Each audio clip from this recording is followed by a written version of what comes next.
Okay, I'm going to look at question 4 from Thursday's after school class. It says find the roots of this quadratic function.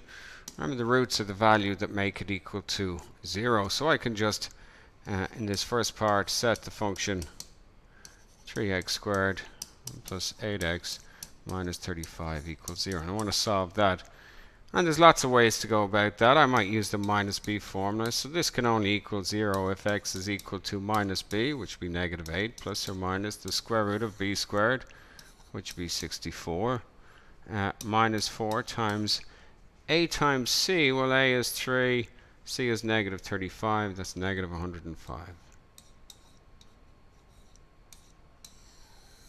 All over 2 times a, which would be 2 times 3.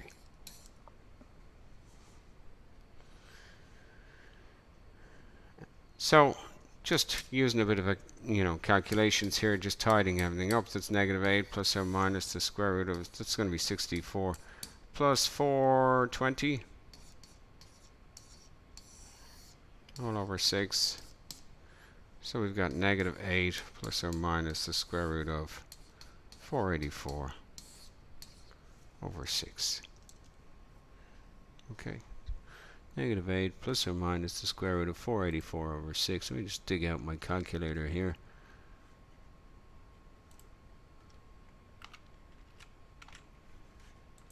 Take the square root of 484.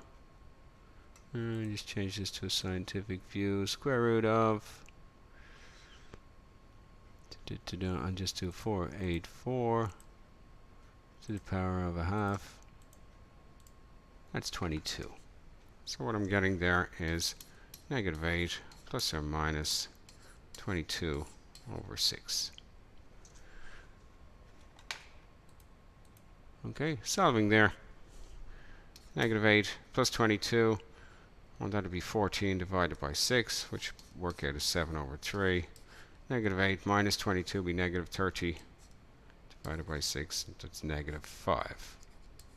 So those are the roots of the function. Negative 7 over 3 or negative 5. Let me rewrite that one. Negative 5.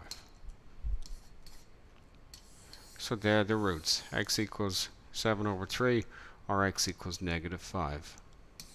Look at the second one. It says solve this thing. So we have 3 times something squared equals 35 minus 8 times something.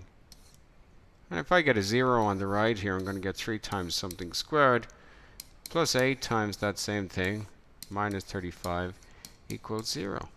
And actually I've just solved that equation for x. Here it's the same equation, except instead of x it's 5n over 3.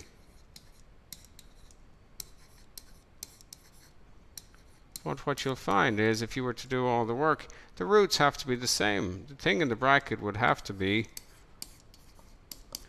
7 over 3, or 5n over 3 would have to equal to negative 5.